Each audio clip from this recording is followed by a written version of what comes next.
Alam mo ba, minsan hindi naman kailangan ng sobra-sobrang effort para mapansin ka ng tao. May mga simpleng ugali at kilos na kapag ginawa mo, kusa silang lalapit at mag-i-invest ng oras sa'yo. Sa video na to, pag-uusapan natin ang 10 paraan para ikaw ang habulin, pero sa paraang may respeto at totoo sa sarili mo. Number 1. Pahalagahan ang sarili mo. Kapag sinimulan mong pahalagahan ang sarili mo, para mo na ring binibigyan ng malinaw na mensahe sa mundo na alam mo kung sino ka at kung ano ang halaga mo. Hindi ito tungkol sa pagiging mayabang o palaging inuuna ang sarili sa lahat ng bagay, kundi tungkol sa pag-alam kung gaano ka kahalaga bilang tao. Sa kabila ng mga pagkakamali mo, sa kabila ng mga panahong nadapa ka, at sa kabila ng mga opinyon ng ibang tao tungkol sa'yo. Kapag buo ang paniniwala mo sa sarili mong halaga, nagiging natural para sa'yo ang magtakda ng mga limitasyon. Alam mo kung kailan ka lalapit at kung kailan ka lalayo, kung kanino ka magbubukas at kung kanino ka mananahimik. Hindi ka basta-basta naaapektuhan ng panlabas na ingay. Dahil mas malinaw sa'yo ang tinig ng sarili mong pagkatao. Ito ang pundasyon ng iyong pagkatao na nagiging sandigan mo sa bawat desisyon at kilos. Sa halip magpaapekto sa mga pangyayari sa paligid, ikaw ang nagkukontrol ng direksyon ng sarili mong buhay. Dahil dito, nagiging mas malaya ka sa mga pressures na kadalasang nagpapababa ng loob at nagpapaduda sa sarili. At habang lumalalim ang respeto mo sa sarili, unti-unti mong mararamdaman na hindi mo kailangang makipagsabayan sa lahat o magpanggap para lang tanggapin ka. Nagsisimula kang mabuhay ng totoo. Dala ang kumpiyansang hindi nakadepende sa papuri o validation ng iba. Dahil dito, napapansin ng mga tao ang kakaibang presensya mo. Yung tahimik pero matatag. Yung hindi kailangang mag-ingay para mapansin. May bigat ang bawat galaw at salita mo dahil alam mong may halaga ka. Ang ganitong uri ng kumpiyansa ay nagbibigay ng isang natural na aura na mahirap ipeke o palabasin kung wala ito sa puso. Ito ay nagmumula sa pagkakaroon ng tunay na kapayapaan at pagtanggap sa sarili. Kaya kahit sa mga pagkakataong may hindi pagkakaunawaan o pagsubok, nananatili kang matibay at hindi natitinag. Sa puntong ito, ang dynamics ay nagbabago. Hindi na ikaw yung humahabol para mapansin dahil ang mismong aura mo ang humihila sa kanila. Nararamdaman nila na buo ka kahit wala sila. At yun mismo ang dahilan kung bakit sila kusang lalapit. Hindi dahil desperado sila para sa atensyon mo, kundi dahil naa-attract sila sa tibay at dignidad na pinapakita mo. Sa mundo kung saan maraming tao ang sumusubok patunayan ang sarili nila sa iba, ang taong malinaw sa halaga niya ay parang hininga ng sariwang hangin. Hindi mo kailangan manghuli dahil sila mismo ang kusang hahabol. Ito ang nangyayari kapag ang pinakapundasyon ng iyong pagkatao ay ang pagmamahal at paggalang sa sarili. Sa ganitong kalagayan, ang mga tao ay hindi na basta-basta mapapaniwala sa panlabas na anyo o salita, kundi naaakit sila sa tunay na lakas na nagmumula sa iyong pagkatao. Number 2, ipakita mo ang independence. Kapag may sarili kang buhay na masaya at kumpleto, ipinapakita mo sa ibang tao na hindi ka umaasa sa kanila para maging buo o para maging masaya ka.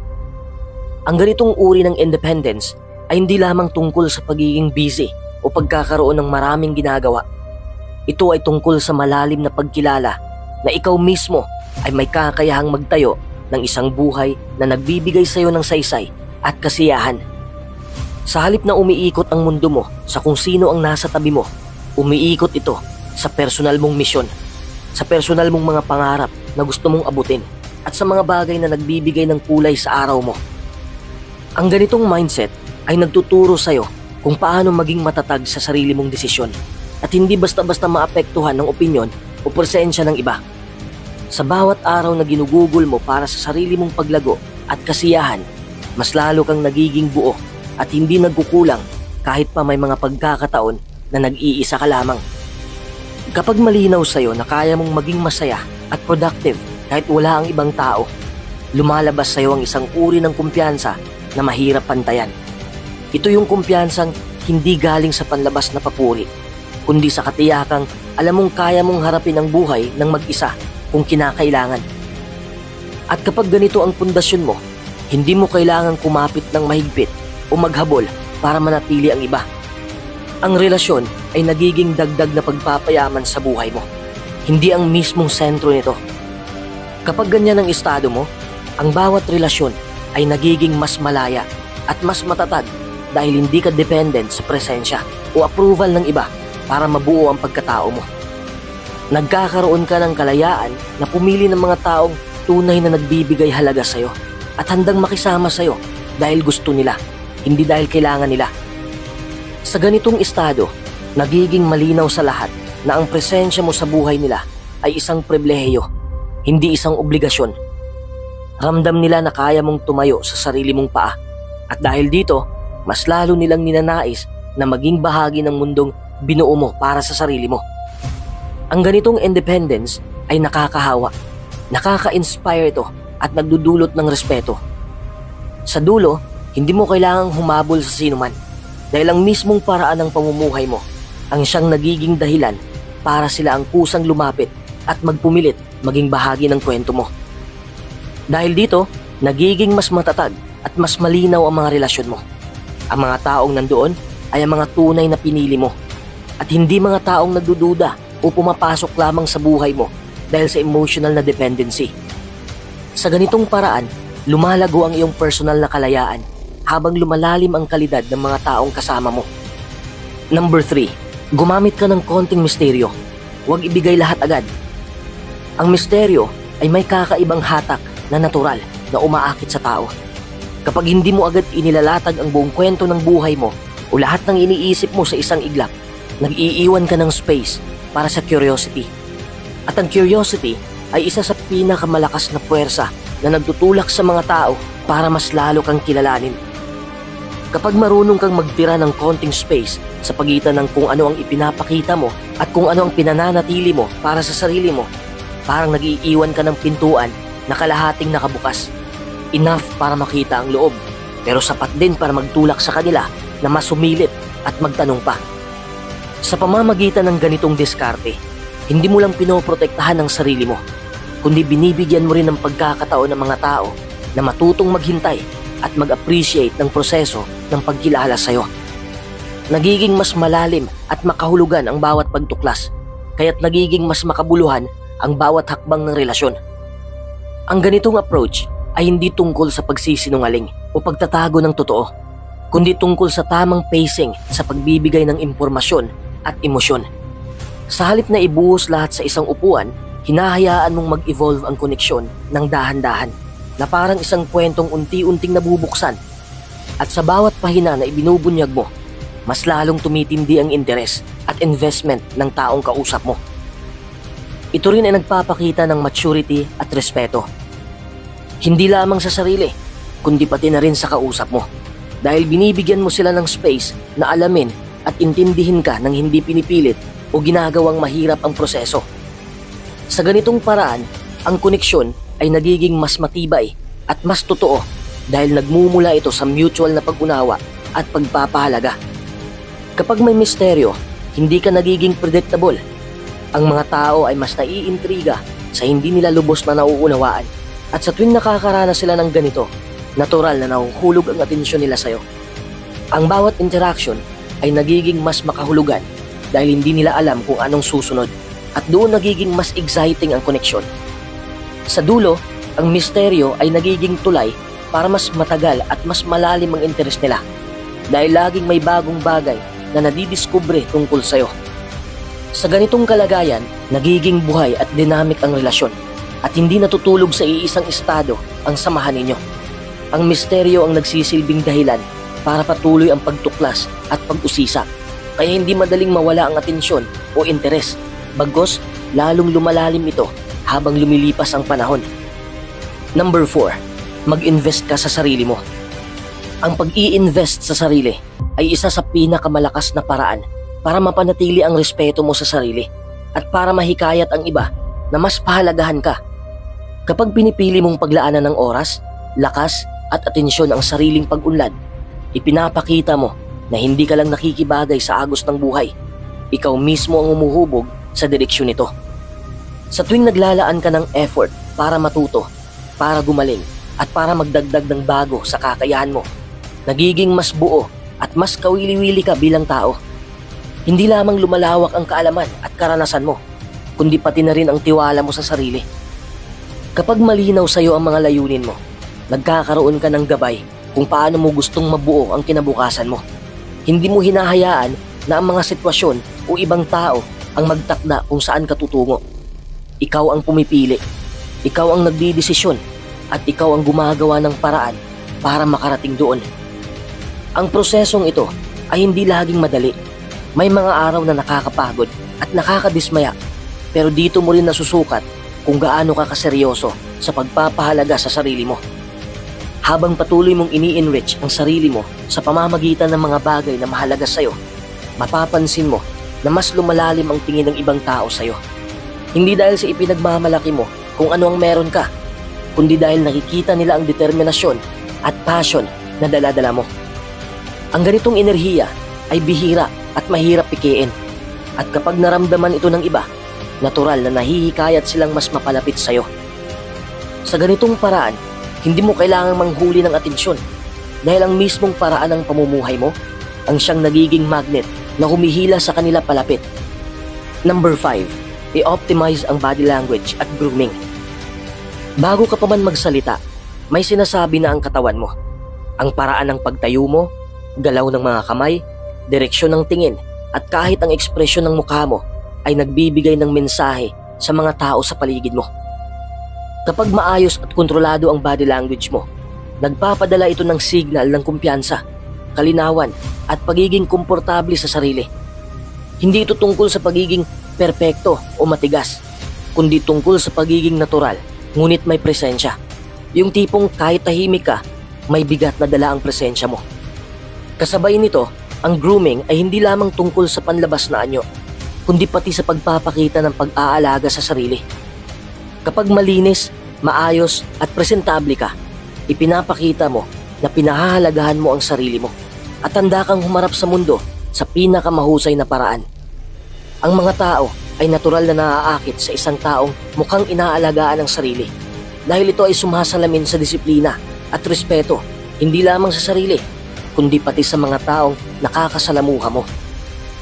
Ang kombinasyon ng maayos na body language at consistent na grooming ay lumilikha ng malakas na unang impresyon. At sa maraming pagkakataon, ang unang impresyon na yon ang nagiging pundasyon ng kung paano ka tinitingnan at tinatrato ng iba. Kapag malinaw sa kilos at itsura mo na buo ang tiwala mo sa sarili, mas nagiging madali para sa iba na lapitan ka, pakinggan ka at pahalagahan ka. Sa ganitong paraan, hindi mo kailangang habulin ang atensyon ng tao. Dumarating ito ng pusa dahil sa tiyak at maayos na paraan ng iyong pagpapakita ng sarili. Number 6. Magpakita ka ng emotional stability. Ang pagiging emotionally stable ay isang katangian na nagbibigay ng tiwala at seguridad sa mga taong nakapaligid sa iyo. Kapag malinaw na kaya mong panatilihin ang composure mo sa gitna ng tensyon, nagpapadala ka ng mensahe na hindi ka basta-basta natitinag ng emosyon o sitwasyon.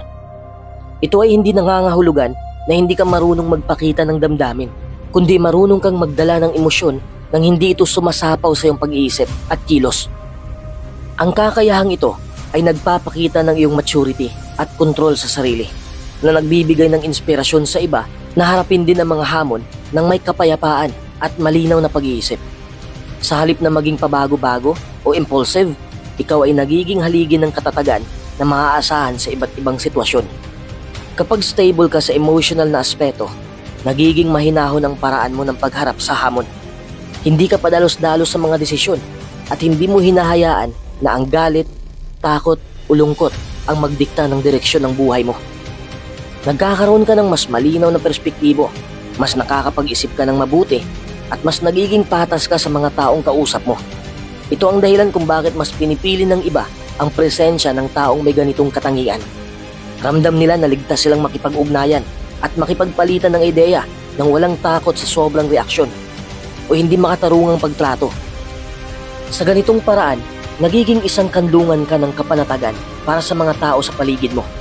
Isang presensya na nagbibigay ng kalmado sa gitna ng kaguluhan. Nagbibigay ito ng sense of security na hindi madaling makita sa iba. Kaya naman madalas ay sinusundan ka ng mga tao dahil sa pagiging consistent mo sa paghawak mo ng iyong sarili. Sa isang mundo kung saan maraming tao ang mabilis mag-react at madaling magpadala sa bugso ng damdamin, ang pagiging emotionally stable ay nagiging bihirang kalidad na agad nakakapukaw ng respeto at paghanga.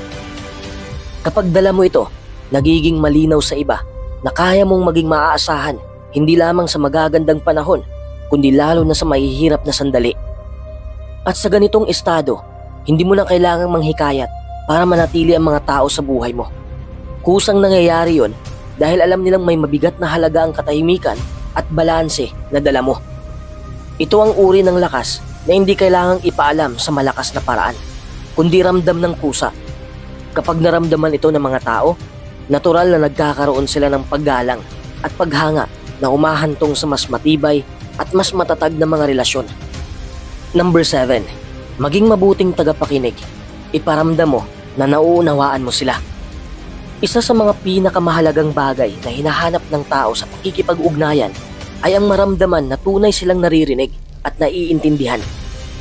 Kapag naging mabuting tagapakinig ka, hindi lang simpleng nakikinig sa mga sinasabi ng kausap mo, mas higit pa rito. Nagpaparamdam ka na ikaw ay naroroon ng buo, na ang atensyon mo ay nakatuon sa kanila at sa kanilang nararamdaman. Ang pakikinig ng ganito ay nagtatayo ng tiwala at nagpapalalim ng koneksyon dahil nakikita nila na hindi mo sila tinatrato bilang isang pagsagot lang sa ingay, kundi bilang isang tao na may sariling kwento at damdamin. Kapag naramdaman ng isang tao na naiintindihan mo sila, nawawala ang agam-agam o pagtatanggol sa kanilang sarili. Mas nagiging bukas sila, mas handang magbahagi ng mas malalim at mas lumalago ang pagkakaunawaan ninyo. Ang ganitong klase ng pakikinig ay nagbibigay ng kaluwagan sa damdamin at isip at nagiging daan para makabuo kayo ng isang relasyon na may pundasyong empatya at respeto. Hindi madaling maging ganito ang tagapakinig, lalo na sa panahon ngayon kung saan marami ang distracted o mabilis maghusga. Pero kapag pinipili mong maging present sa pag-uusap, hindi lang sa katawan, kundi pati sa isip, nagkakaroon ka ng kakaibang lakas na humila sa mga tao na pumasok pa sa mundo mo. Ang simpleng pag-alam na may isang tao na tunay na nakikinig ay nagiging dahilan para sa kanila na gustuhin pang makipag-usap at mas makilala ka. Sa madaling salita, ang pagiging mabuting tagapakinig ay hindi lang tungkol sa pagsunod sa tamang etiquette. Ito ay isang sining na nagpapakita ng tunay na malasakit at sa bawat pagkakataong ipinararamdam mo ito, mas lumalalim ang tiwala at interes ng ibang tao. Kaya hindi na nila kailangang habulin ka. Sa halip, sila mismo ang mapapalapit ng kusa. Number 8. Magbigay ka ng selective attention, hindi sobra. Sa bawat relasyon, may tinatawag na balanse sa pagbibigay ng atensyon. Kapag sobra-sobra ang ibinibigay mo, maaaring mawalan ng halaga ang presensya mo at ang mga taong nakapaligid sa'yo ay maging kampante na palaging nandyan ka. Sa kabilang banda, kapag sobrang kakaunti naman, maaaring magduda sila kung interesado ka ba talaga o kung gaano mo sila pinahahalagahan. Kaya mahalaga ang pagiging selective sa pagbibigay ng atensyon, ang pagsala kung kailan at paano mo ilalaan ang iyong oras at focus. Ang pagiging selective sa atensyon ay isang paraan ng pagprotekta sa sarili mo mula sa emotional burnout o pagsasayang ng oras sa mga bagay o tao na hindi naman nagbabalik ng pantay na halaga. Sa ganitong paraan, mas nagiging epektibo at makahulugan ang bawat interaksyon dahil hindi ito ginagawa ng basta-basta lang o dahil sa pressure. Hindi ito tungkol sa pagiging malamig o hindi maalalahanin, kundi tungkol sa pagpapakita ng tunay na interes sa tamang panahon. Sa tuwing pipiliin mong magbigay ng atensyon, dapat ito ay may intensyon at pusong nakatuon sa taong kausap mo. Nangangahulugan ito ng pag-prioritize sa mga meaningful na usapan o pagkakataon kaysa sa paulit-ulit at paulit-ulit na pakikipag-ugnayan na walang lalim. Kapag ganoon ang kalidad ng atensyon mo, mas nagiging mahalaga ang bawat sandali ng inyong komunikasyon dahil alam nila na hindi ito basta-basta ibinibigay sa lahat, kaya't mas pinahahalagahan ito. Kapag ganito ang klase ng selective attention na ibinibigay mo, nagkakaroon ng impact ang bawat salitang binibitawan mo at bawat kilos na ginagawa mo, kaya't mas madalas na nais ng iba na bumalik sa'yo. para sa mas makabuluhang koneksyon. Sa isang mundo na puno ng distractions, ang pagkakaroon ng selective attention ay tanda na may control ka sa sarili mo. At hindi ka basta-basta naapektuhan ng pressure na palaging magpakita o mag-react. Nagiging mas matalino ka sa kung sino ang binibigyan mo ng bahagi ng iyong enerhiya. Kaya mas malaki ang posibilidad na ang mga taong nakakatanggap nito ay tunay na karapat-dapat at handang mag-invest pabalik.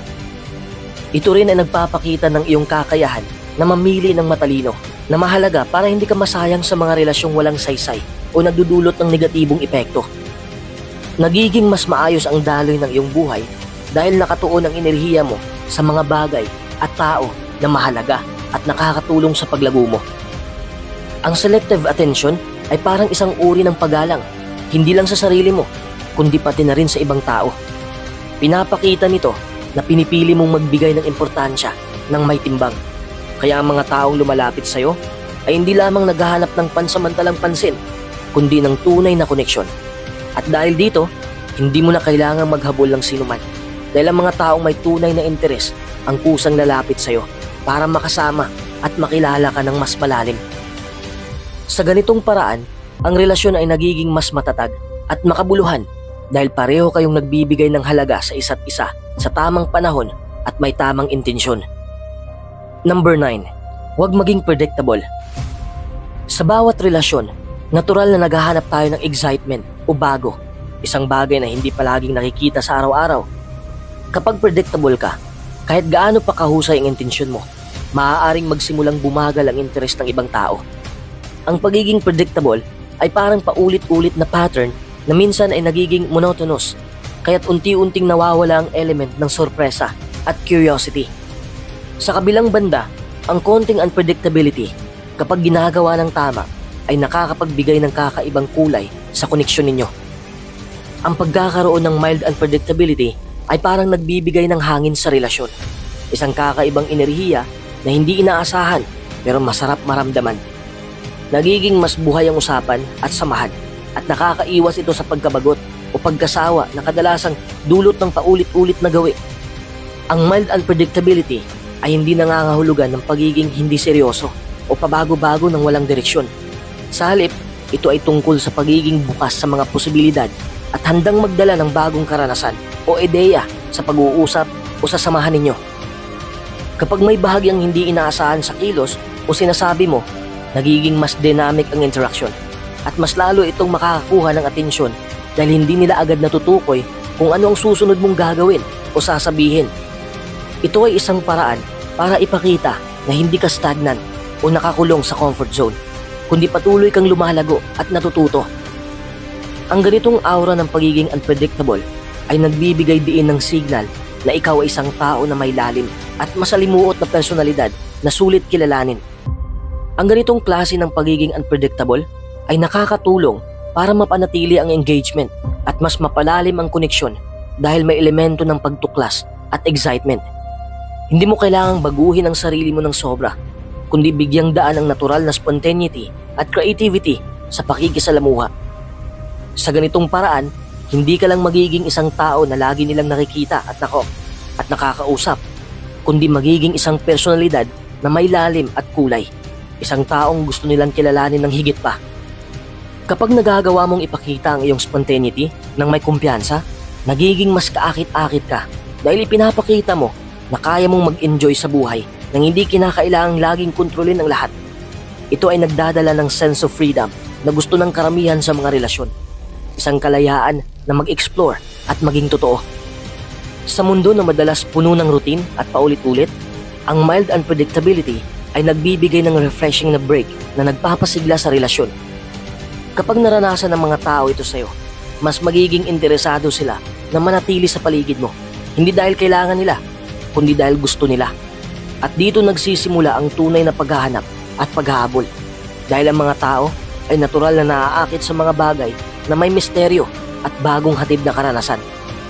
Sa ganitong paraan, nagiging mas buhay at makulay ang mga koneksyon mo. Hindi ito nagiging isang pabigat na obligasyon, kundi isang masayang paglalakbay na gustong ulitin at patuloy na tuklasin ng mga tao kasama ka. Number 10. Gamitin ang humor at light teasing ng kumpiyansa. Ang paggamit ng humor at light teasing ay isang napaka-epektibong paraan para magkaroon ng koneksyon sa ibang tao, lalo na kapag ipinapakita mo ito ng may kumpiyansa. Hindi lang ito basta-basta pagpapatawa o biro. Ito ay isang sining ng pagdadala ng kasiyahan sa usapan na nagpapalakas ng chemistry at nagpapagaan ng atmosphere. Kapag may natural kang sense of humor at marunong kang mag-tease ng magaan, nagiging mas komportable ang mga tao sa paligid mo dahil alam nilang pwede silang maging mas relaxed at mas maging totoo sa presensya mo. Ang kumpiyansa sa paggamit ng ganitong uri ng komunikasyon ay mahalaga dahil ito ang nagiging daan para maintindihan ng iba na ang mga biro o teasing ay mula sa lugar ng paggalang at pagkakaibigan, hindi panunukso o pagsasaktan. Kapag malinaw na kaya mong kontrolin ang tono at timing ng mga biro mo, nagiging mas madali para sa iba na tanggapin at pahalagahan ng mga ito at maging mas bukas silang makipag-ugnayan sa iyo ng may saya at kalayaan. Ang light teasing ay hindi lamang nagpapasaya ng usapan. Ito rin ang nagpapakita na kaya mong maging playful at hindi masyadong seryoso sa lahat ng bagay. Ito ay isang paraan para ipakita ang iyong personalidad sa isang natural at engaging na paraan na nag-iiwan ng positibong impresyon. Sa ganitong approach, mas nagiging memorable ka sa mga tao dahil nagagawa mong gawing enjoyable at kaaya-aya ang mga interaksyon.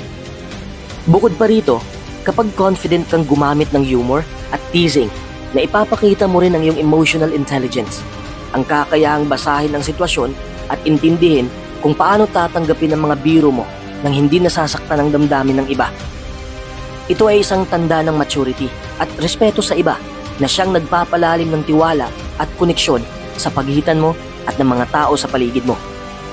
Ang paggamit ng humor at light teasing ng may kumpiyansa ay nagiging susi para makabuo ng mas malalim na ugnayan dahil ito ay nagdadala ng kasiyahan, pagtitiwala at pagiging totoo. Ito ang mga bagay na hinahanap ng lahat sa bawat relasyon. At kapag dala mo ito ng natural, hindi mo kailangang habulin ang atensyon ng iba.